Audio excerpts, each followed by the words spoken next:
சில வீடியோஸ்லாம் இப்போ வந்து ட்ரெண்ட் ஆகிட்டுருக்கு. தலைவர் நேற்று அந்த ஏர்போர்ட்டு தூத்துக்குடி ஏர்போர்ட்லாம் போயிருந்தார் பார்த்தீங்களா? அதுக்கடுத்து அதாவது அதுக்கு முன்னாடி சில விஷயங்கள்லாம் நடந்திருக்கும் போல். ஸோ இது ஆக்சுவலாக எனக்கு எக்ஸாக்டாக தெரியல. நீங்கள் ஃபோட்டோஸ் வீடியோஸ்லாம் பார்த்துருந்தா உங்களுக்கு வந்து தெரிஞ்சிருக்கும். நான் அப்படியே காமிக்கிறேன் பாருங்கள். அதாவது ஸ்டைலாக வந்து அந்த ஏர்போர்ட்லேருந்து அந்த ஃப்ளைட்டில் இருந்து இறங்கி அந்த ஏர்வேஸில் வந்து ஸ்டைலாக நடந்து வராங்க மனுஷன். ஸோ மேக்கப் கிடையாது, விக்கு கிடையாது, கெட்டப் எதுவுமே போடலை, நார்மல் மனுஷன். அதே மாதிரி அதே சொட்ட தலையோட வந்து நடந்து வராரு தலைவர். ஆனால் ஸ்டைலாக இருக்கார் பாருங்கள். அதுதான் சூப்பர் ஸ்டார்னு சொல்லலாம். ஸோ திடீர்னு இந்த ஃபோட்டோஸ் வீடியோஸ்லாம் வந்து ட்ரெண்ட் ஆகிட்டு இருக்கு. நேற்று தூத்துக்குடிக்கெலாம் வந்தார்ல, உங்களுக்கு தெரியும். பேக்ரவுண்டில் கொஞ்சம் நாய்ஸ் இருக்கும், அட்ஜஸ்ட் பண்ணிக்கோங்க, சாரி. ஸோ நேற்று தூத்துக்குடி ஏர்போர்ட்டில் அந்த வீடியோஸ்லாம் நீங்கள் பார்த்துருப்பீங்க. அங்கே மக்கள்லாம் சேர்ந்து ஒரு பிரம்மாண்டமான ஒரு வரவேற்பு வந்து கொடுத்தாங்க சூப்பர் ஸ்டாருக்கு. அது தொடர்ந்து பார்த்தோன்னு வச்சுக்கோங்களேன், அங்கே உள்ள அந்த ஃப்ளைட்லேருந்து இறங்கி வரதாகட்டும், அங்கே பல பேர் ரஜினி சாரை ரிசீவ் பண்ண வராங்க. அவங்களோட ஜாலியாக சிரிச்சுக்கிட்டு ஸ்டைலாக அந்த ரன்வேஸில் ஆல்ரெடி காத்தடிக்கும், அதில் தலைவர் வந்து ஸ்டைலாக வராது பாருங்களேன்.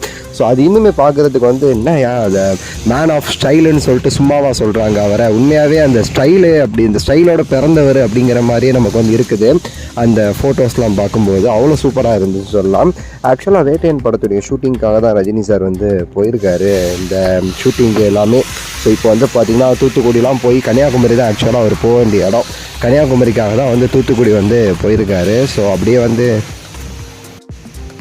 வந்து கன்னியாகுமரி வந்து ரீச் பண்ணியிருப்பார். இந்நேரம் வந்து ஷூட்டிங் ஸ்பாட்டில் வந்து இருப்பார் தலைவர். ஸோ அதில் முன்னாடி நடந்த சில விஷயங்கள்லாம் இப்போ வந்து வெளியாகி வைரல் ஆகிக்கிட்டு இருக்குது இன்டர்நெட்டில். ஸோ உண்மையாகவே சொல்ல போகிறேன்னு வச்சுக்கோங்களேன், தலைவர் ஏர்போர்ட் வீடியோஸ்க்குனே தனியாக ஒரு சில ஃபேன்ஸ்லாம் இருக்காங்க. அவர் ஏர்போர்ட்டில் வரும்போதே வந்து ஒரு ஸ்டைலாக ஃபாஸ்ட்டாக நடந்து வருவார், சுற்றி மக்கள்லாம் வருவாங்க. அதெல்லாம் பார்க்குறதுக்கே ஒரு சூப்பராக இருக்கும்னு வச்சுக்கோங்களேன். ஸோ அந்த மாஸ் அதெல்லாம் நமக்கு அப்படியே தெரியும், எவ்வளோ மாஸாக இருக்கார், ஐயோ எப்படி அந்த க்ரௌடை பாரியா, சூப்பர் ஸ்டாரியா அப்படின்னு சொல்லிட்டு நமக்கே சொல்ல தோணும் அவர் நடந்து வரும்போது. ஸோ அதுக்காகவே ஏர்போர்ட் வீடியோஸ்க்குன்னு தனியாக ஃபேன்ஸ்லாம் இருக்காங்க, ரஜினி சார் ஃபேன்ஸ். ஏர்போர்ட்டில் ரஜினி சார் வரான்னா அந்த வீடியோ பார்க்குறதுக்குன்னே இருக்காங்க. ஸோ நம்ம சேனல்லே பல லட்சம் போயிருக்கா சில வீடியோஸ்லாம், அவ்வளோ ஃபேன்ஸ் இருக்காங்க.